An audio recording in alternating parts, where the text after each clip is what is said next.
Bienvenue sur Fil Horizon, j'espère que vous allez bien. Poursuivons notre enquête, notre recherche, notre réflexion aujourd'hui à travers un axe qui est la communication.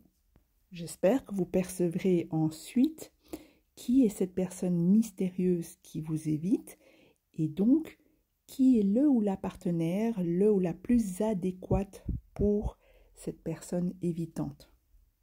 Alors, dans mon podcast précédent, je vous avais dit que j'utilisais une approche systémique dans mon accompagnement. Et ici, je vais vous illustrer pourquoi j'ai choisi cette approche et pourquoi elle est intéressante et elle fonctionne avec les personnalités évitantes. Déjà, pour moi, c'est une approche plus humaniste qui évite de juger et étiqueter la personne. Et donc, elle correspond mieux à mes valeurs et à mon éthique. Plutôt que de juger le comportement, nous allons tenter de saisir ce qu'il essaye de nous dire, qu'est-ce qu'il a comme message, comme cadeau à nous apporter. Par ailleurs, ce contenu m'a aussi été inspiré par mon compagnon, c'est-à-dire que lorsque j'écoute son discours, je me rends compte qu'il a la capacité, la conscience pour tout décrire, mais cela n'empêche pas qu'il subisse lui-même ses propres travers et comportements comme tout un chacun.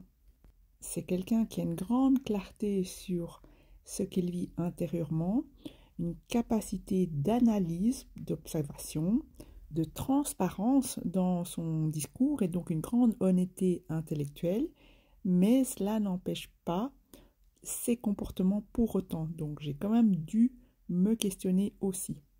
Dans certaines tribus, donc dans des groupes d'individus, on avait observé qu'il y en avait un individu qui exprimait des choses un peu curieuses, des comportements curieux ou décalés ou dérangés ou qui dérangent le groupe.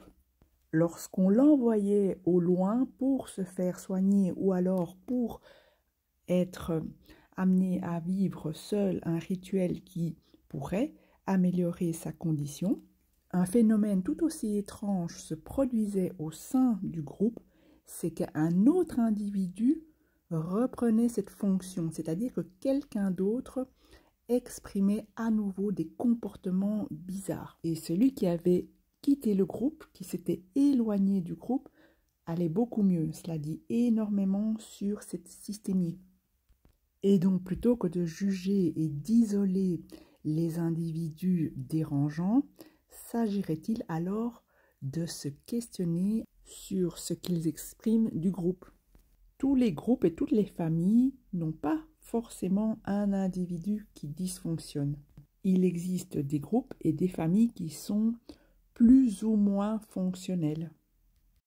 Parmi la population globale, on estime qu'il y a plus ou moins 25% d'individus qui seraient plus sensibles que les autres.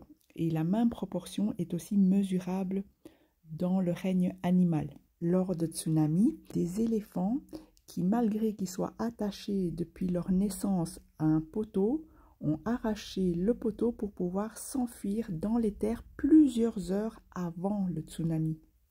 Si on ne connaît pas le contexte de cette fuite en avant des éléphants, on peut croire qu'ils sont devenus complètement fous. Donc, ce que je vous invite à faire ici, c'est d'élargir votre point de vue et d'observer un contexte plus global plutôt que de rester dans un lien ou une relation de type action-réaction. Ah oui, toi tu me fais ça, moi je te fais ça. J'ai annoté à ce sujet une phrase que je trouve intéressante et éclairante dans ce cadre. Elle vient du psychiatre Gustav Jung qui dit « Jusqu'à ce que vous rendiez l'inconscient conscient, il dirigera votre vie et vous appellerez ça le destin. » Comment je comprends cette phrase dans ce cadre précis? C'est que nous pouvons introduire de nouveaux éléments dans le système. Et si nous ne le faisons pas, eh bien c'est la vie qui finalement décidera pour nous.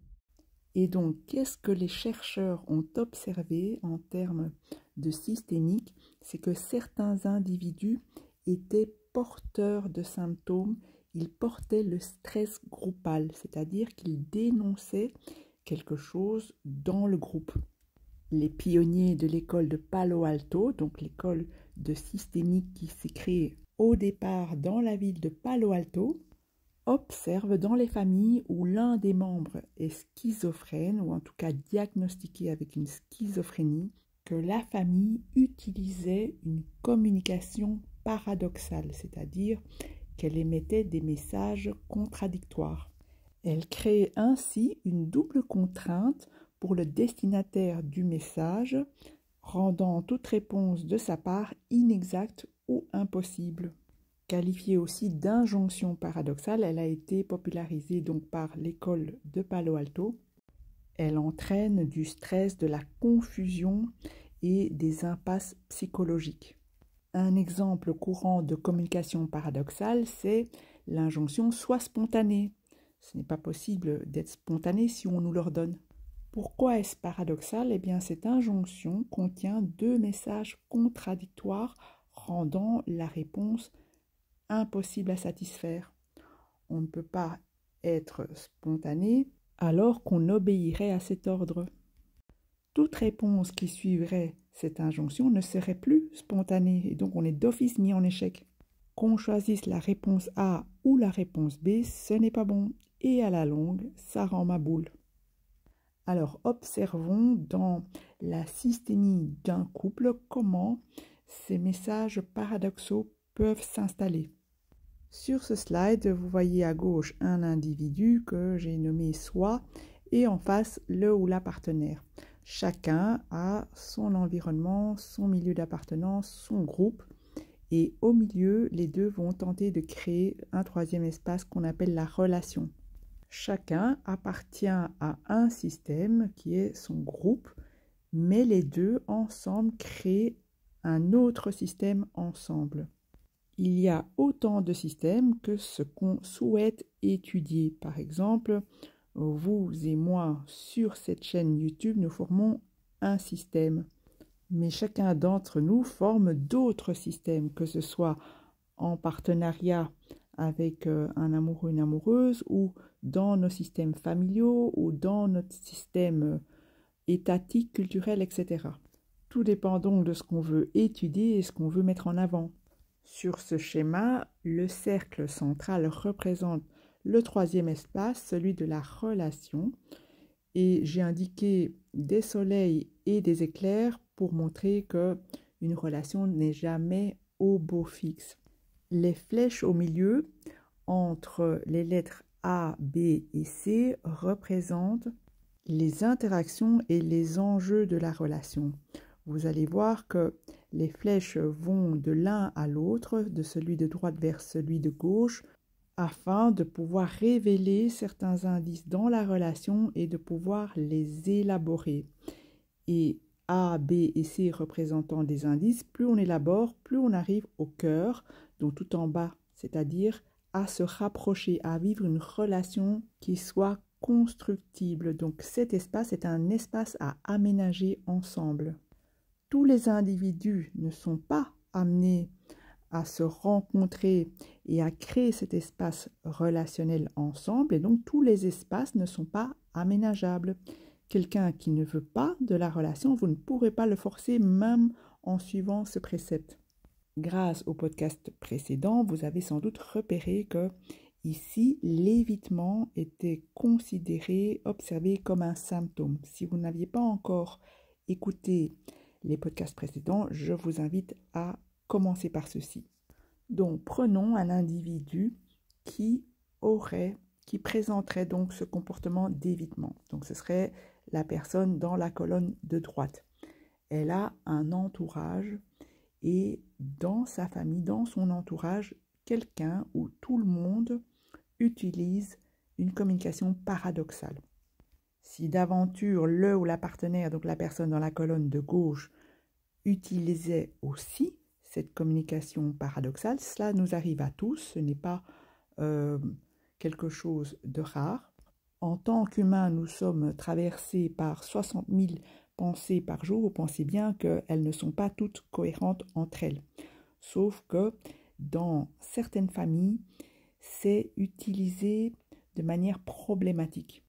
C'est-à-dire que c'est répété quotidiennement et donc de manière chronique dans ces familles, on subit des injonctions paradoxales. Et si deux partenaires s'aimantent de manière problématique sans jamais trouver de porte de sortie, on peut envisager qu'ils se fassent miroir et que des deux côtés, il y a quelque chose à regarder, des deux familles, des deux entourages. Et donc, lorsque celui de droite dysfonctionne, de un, il transmet un indice fort de ce qu'il a vécu depuis sa naissance ou depuis un jeune âge dans son groupe d'appartenance. Et deux, il transmet aussi un indice fort de ce qui se passe au sein de la relation, c'est qu'il est en train de revivre la même chose. Et donc, son système produit le symptôme, ici l'évitement, pour le protéger, mais aussi pour protéger tout le monde, pour protéger la relation entre les deux individus et protéger les groupes d'appartenance. Parce que tant qu'il y en a un qui exprime le symptôme, eh ben, tout le monde peut continuer à faire son petit business tranquille. Tout le monde peut continuer à critiquer et à se moquer du partenaire qui a le comportement d'évitement. Donc rappelez-vous, dans la tribu, il y en a un qui exprime le stress du groupe et tant qu'il le fait, il permet au groupe de continuer à exister sans devoir se regarder, se remettre en question. Mais si chaque fois qu'on exclut cet individu bizarre du groupe et qu'un autre prend la relève en termes de symptômes, eh bien, on va être amené à se poser quelques questions sur soi. Dans cette systémicie, c'est l'évitement qu'on va observer comme symptôme. Mais un autre symptôme, ça pourrait tout à fait être le rapprochement en tant que besoin de régulation. Et comme je vous l'ai déjà partagé, le rapprochement, donc le besoin du relationnel pour s'autoréguler, a quelque chose de plus prosocial. Il a l'air moins problématique, mais il peut amener aussi de grandes souffrances lorsqu'on n'a pas de réponse en face ni une réponse adéquate. Et il est aussi problématique lorsque on ne dispose pas d'autres stratégies pour s'autoréguler émotionnellement, à part en captant l'attention de quelqu'un. Et pour illustrer l'ensemble de mon propos, je vous propose un livre qui a débarqué à l'hiver dernier, en 2025, qui a connu un franc succès. Il s'agit du livre d'Adèle Ion, Y-O-N. Mon vrai nom est Elisabeth. Je ne vais pas le spoiler ici si jamais vous avez envie de le lire, mais il s'agit d'une enquête assez intéressante et qui a pour thème la maladie mentale, donc la schizophrénie. On y apprend notamment comment il était proposé aux femmes une lobotomie afin de faire disparaître les symptômes, afin qu'elles ne soient plus dérangeantes pour le reste du groupe. Donc, dans les éléments du système, ici, on pourrait dire qu'on parle généralement des femmes. Celles dont la personnalité n'est pas contrôlable, n'est pas domptable et qu'on va museler par une camisole chimique et qui peut aller donc jusqu'à la lobotomie. Dans le cadre de l'évitement, le groupe qui est plus généralement représenté est celui des hommes. Et donc, tout comme la schizophrénie ou même parfois l'hystérie des femmes au siècle passé qu'on a essayé de taire, ici, l'évitement des hommes représente également quelque chose. Il essaye de nous dire quelque chose sur notre société. Alors, illustrons par un exemple concret. Madame vient en consultation en disant qu'elle a rencontré monsieur récemment et tout allait bien au départ, mais très vite, il a commencé à l'éviter.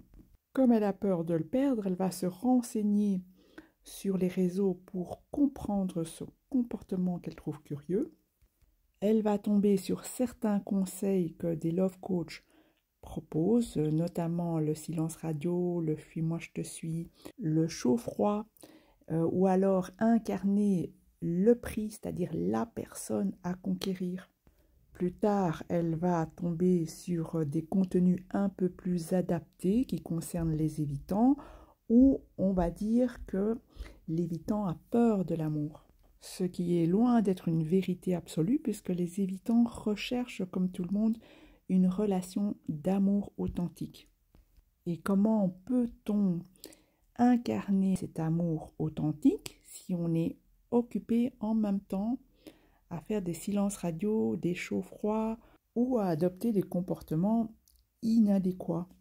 Et donc, comment je vais travailler avec cette personne qui vient me consulter? Eh bien, au préalable, il y a une première phase où nous allons nous entraîner à une nouvelle façon de communiquer qui est par communication juste. Nous allons observer alors que l'évitement va se transformer en rapprochement. Plus la personne va s'entraîner, plus elle va être à même de décrypter elle-même les endroits où sa propre communication est paradoxale. Et parfois, c'est vraiment très ténu, c'est-à-dire que même entre notre discours et notre non-verbal, parfois, il y a une dissonance, mais criante, notamment pour les partenaires d'une personne qu'on pense être évitant. Il est assez courant de ne pas aller vers l'évitant de peur de l'étouffer.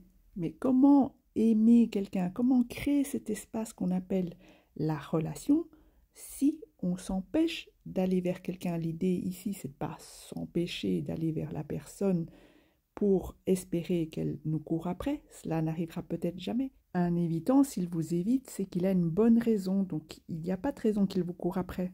L'idée, c'est d'être capable d'aller vers, mais de manière ajustée, de manière adéquate.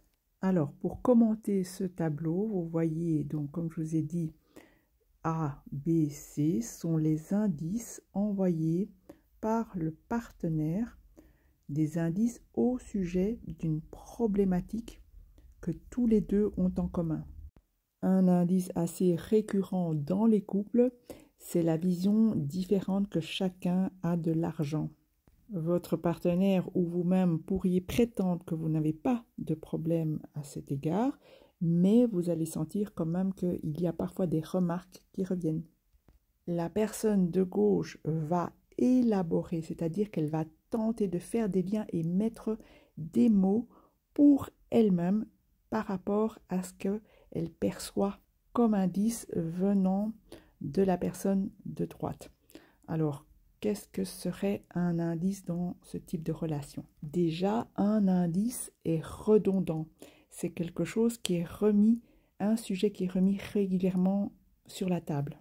C'est parfois quelque chose que l'on ne comprend même pas, une expression ou alors une phrase mystérieuse que l'autre nous balance régulièrement et on ne sait pas ce que ça représente. Par exemple, après une longue séparation, vous retrouvez la personne que vous aimez et dans les 5 premières minutes, la première chose qu'elle vous demande, c'est est-ce que vous suivez encore certains contenus sur YouTube, par exemple.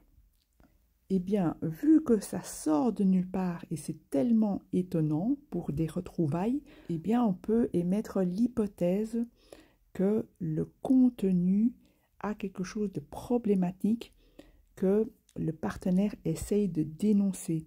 Il veut vérifier au cours de ces retrouvailles qu'il ne va pas à nouveau être confronté à ces contenus-là.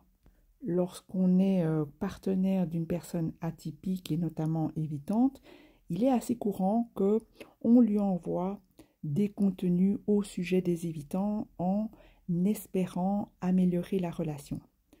Déjà, s'il suffisait d'envoyer de l'information à un évitant pour qu'il ne soit plus évitant, je pense bien que la problématique aurait déjà disparu depuis longtemps.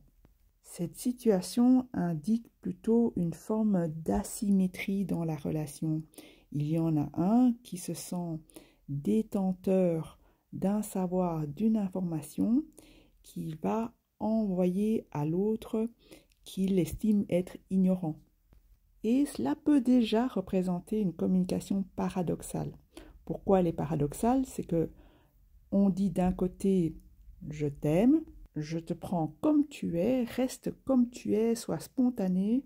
Et d'un autre côté, on lui dit non, mais si tu regardes cette vidéo, ça ira encore mieux. Donc en fait, tu n'es pas OK. Après cette vidéo, tu vas être OK. Or, qu'est-ce qu'on observe comme résultat en coaching? C'est qu'en annulant la communication paradoxale, l'autre n'est plus obligé d'exprimer le symptôme. Et donc, la vidéo qu'on lui a envoyée n'est plus si pertinente que cela. Je ne sais pas si vous comprenez cette vision nouvelle, cette approche systémique. Dans cette approche, on ne se positionne pas en juge, on ne dit pas qu'il y en a un qui est OK, l'autre qui n'est pas OK. On observe comment les deux s'organisent pour ne pas y arriver. Et donc, en observant, on peut alors déterminer les points d'interaction. Donc, chaque individu a un comportement qui impacte le système, qu'il le veuille ou non. Et un des axiomes de la communication, c'est qu'il est impossible de ne pas communiquer. Même la personne qui fuit et qui ne communique pas essaye de dire quelque chose. Elle essaye déjà de dénoncer son système d'appartenance, donc son entourage, sa famille, qui utilise une communication non adéquate.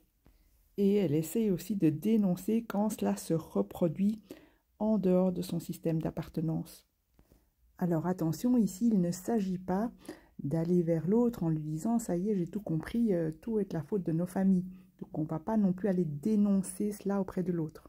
C'est de nouveau comme lui indiquer qu'on n'aurait rien compris à notre rôle. Il le sait pertinemment à son niveau de manière inconsciente puisque c'est lui qui transmet l'indice et le lui dire ouvertement, frontalement, lui rendre à la conscience, cet indice ne servirait à rien car c'est la meilleure stratégie qu'il a trouvée pour survivre, pour se protéger et bien souvent pour ne pas devenir fou. Donc le but du jeu ici, c'est à celui qui reçoit l'indice, qui perçoit l'indice, de l'élaborer pour pouvoir se solidifier et ainsi libérer l'ensemble du système. Donc sans indice, sans le premier, il n'y a pas de libération et sans élaboration, donc sans le deuxième, il n'y a pas de libération non plus. C'est un vrai partenariat. Cette approche étant un changement de regard assez radical par rapport à ce que on croit habituellement des personnes qui montrent des symptômes. Plus on fait preuve de discernement dans notre propre soin apporté à notre propre communication, plus les problématiques se règlent et plus il y a rapprochement. L'approche systémique en couple redéfinit un tout autre cadre, un nouveau cadre qui est une valse à deux, une véritable valse où il va falloir apprendre à ne plus se marcher sur les pieds, mais de voir qu'on est vraiment alliés, qu'on est des vrais partenaires. On est une équipe au sein de laquelle chacun a un rôle différent. L'un dénonce la maltraitance subie par les deux dans leurs systèmes familiaux respectifs. L'autre élabore, essaye de faire les liens, met des mots dessus. Lorsque des personnes expriment une souffrance psychique, dans notre société, c'est devenu bien plus simple de les cataloguer, voire à l'extrême de les mettre sous camisole chimique plutôt que d'essayer d'analyser ce qu'elles essayent de nous dire. Régulièrement, dans mes contenus, je vous amène toujours à la première des questions, à savoir qu'est-ce que moi je fais dans cette relation? Qu'est-ce qui m'aimante dans la relation? Pourquoi je choisis ce partenaire-là? Qu'est-ce qui fait que je reste? De quoi ça parle chez moi? Qu'est-ce que ça raconte de moi? Personnellement, je préconise et je préfère cette approche-là. Pourquoi? Parce qu'alors, on a tous entre nos mains quelque chose d'hyper précieux qui est notre humanité, le socle de qui l'on est en tant qu'humain, notre bien-être, notre santé mentale. Nous avons tout cela dans nos mains et les uns vis-à-vis des autres puisqu'on fait tous partie du même système. Il y a donc moins à décréter que moi je suis tout blanc, toi tu es tout noir, donc tu ferais mieux d'aller te faire soigner, mais il y a à reconnaître le rôle véritable de chacun dans le système. Qu'est-ce que chacun apporte et comment chacun impacte le système. Et là, pour moi, il y a au moins alors une issue. L'humanité, le monde, l'ensemble de tout le vivant et les humains, lorsqu'on peut observer de manière systémique et donc écologique, on sait qu'on peut alors transformer les choses. Si à ce stade vous avez du mal à concevoir comment incarner donc la personne la plus adéquate pour une personne qui serait évitante, parce que cette approche et ce système est quelque chose de trop nouveau pour vous et que bien sûr ici la souffrance peut parfois envahir mais tellement tout le corps et tout le champ mental et le cœur qu'on est tellement en mode survie qu'on ne peut même pas voir d'issue. Et aussi cette approche peut activer certaines personnes, mais le questionnement que je pose ici, ce n'est pas de savoir qui a raison, qui a tort, mais plutôt de se demander qu'allons-nous faire tous, nous sommes dans le même bateau, qu'allons-nous faire de ce qu'on a fait de nous. Pour une meilleure compréhension de cette approche, venez me rejoindre tous les dimanches à 17 h dans les ateliers en ligne et ce jusque fin 2025. Les inscriptions se font sur filhorizon@gmail.com. Je serai ravie de vous y retrouver. D'ici là, portez-vous bien. Je vous dis au revoir et à très bientôt.